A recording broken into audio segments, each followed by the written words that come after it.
Nihongo o isho ni benkyou shimashou. Let's study Japanese together. Konnichiwa YouTube, Donarudo desu.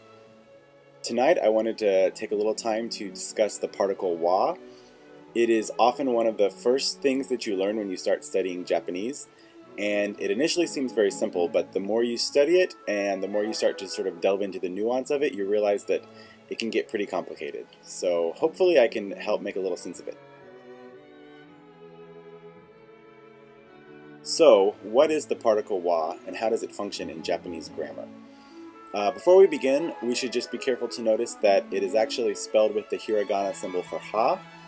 So when you're reading, that may initially confuse you, but when used in this way, it is actually pronounced wa. So what does it do? It's generally considered to be a topic marker. What that means is that it marks the topic of the sentence. And a topic, I would define the topic as kind of the main point of the sentence or the thing that you're trying to emphasize in the sentence. Sometimes it's also considered to be a subject marker.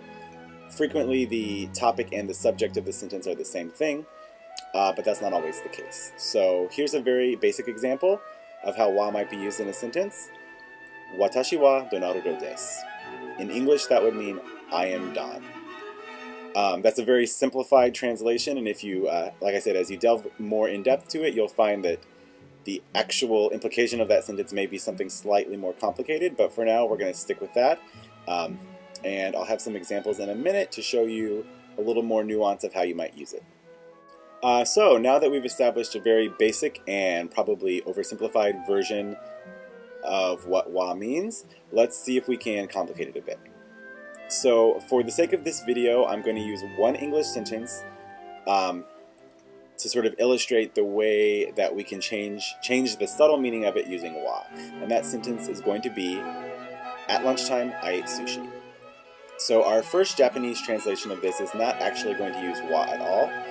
I would consider this just to be a factual statement, not really implying anything beyond face value. And that sentence is, Hiru doki ni sushi o tabemashita.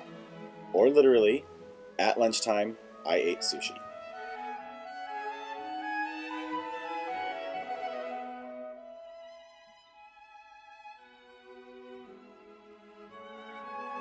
Alright, so our first sentence variation is going to be, Watashi wa hiru doki ni sushi o tabemashita. In this sentence, you'll notice we are using wa with watashi, which is Japanese for I.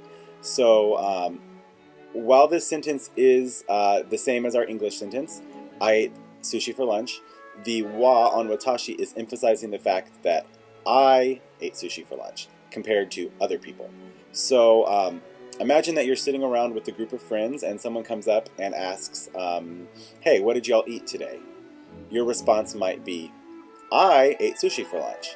So in order to emphasize the fact that you're talking about yourself, that's the main point of the sentence, you could use watashi wa hiru doki ni sushi o tabemashita.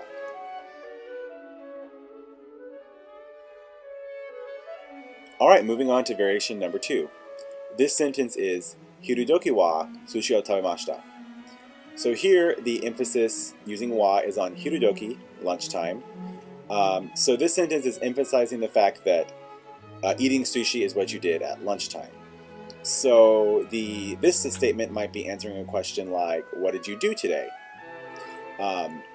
So you're wanting to emphasize that at lunchtime you ate sushi.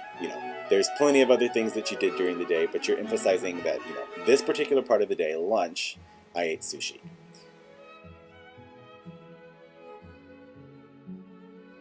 Alright, saving probably the most complicated for last, here's our third variation. Sushi wa hiru doki ni tabemashita. So here we're using wa with sushi, so the emphasis is that it's sushi that we ate at lunch.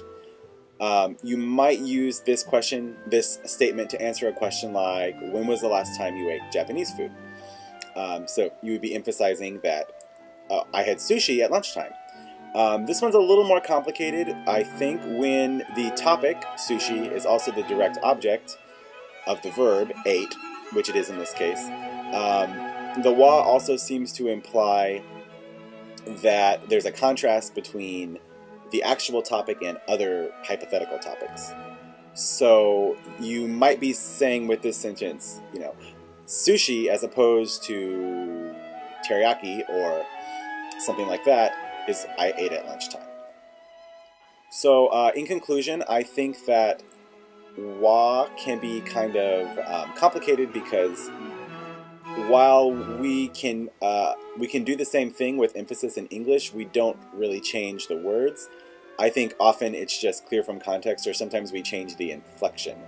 So where the Japanese might use their placement of wa to emphasize that sentence 3 different ways, in English we might just say, I ate sushi at lunchtime, or I ate sushi at lunchtime, or I ate sushi at lunchtime.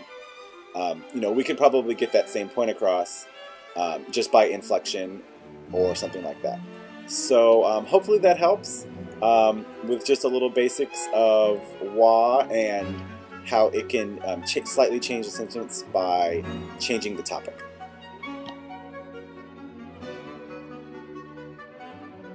So, as if that wasn't complicated enough, there's one other little pitfall I wanted to maybe discuss. It's something that I've been thinking about. I'm not really sure exactly how big of an issue this might be, but I think it's kind of interesting. And this goes to the contrastive nature of wa.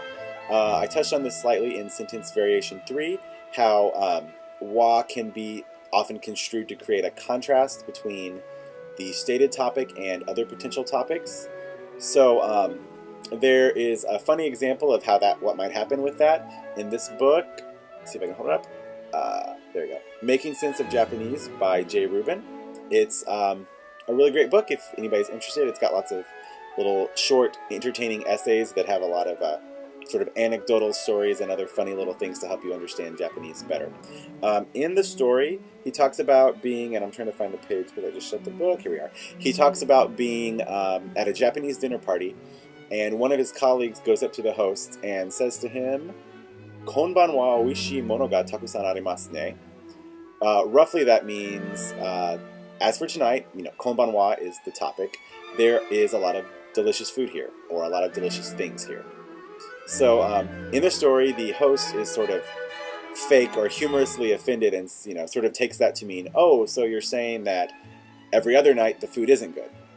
So I think that's kind of, I don't know how frequently people would take it, to mean that strong of a contrast. But it's kind of a funny story. So my gut feeling is that, just from having seen it used, is that I don't think every time you use it, you're really setting up that strong of a contrast. Every time you told somebody, oh, as for your daughter, she's beautiful, I hope that they wouldn't be thinking, oh, so what, you're saying that my son is ugly? Although, the Japanese seem to be kind of by our standards, an overly apologetic people, so maybe that's why. Maybe their language is so riddled with potential insults that they just feel the need to apologize all the time. No, I'm just kidding. But that is one thing that I've been sort of thinking about, trying to figure out, exactly how much contrast is implied. To me, the contrast would just be that, I'm talking about tonight versus, as opposed to I'm not talking about last night. I don't think the contrast goes as far as to say what I'm saying about tonight is false about every other night but tonight. So a little unsure about that, but hopefully anybody with a little more experience can maybe comment or post a response helping to explain that a little bit. So anyway, that's just, dipping our toe in the interesting ocean of confusion that wa can be. So hopefully that's helpful, and let me know if you have any questions.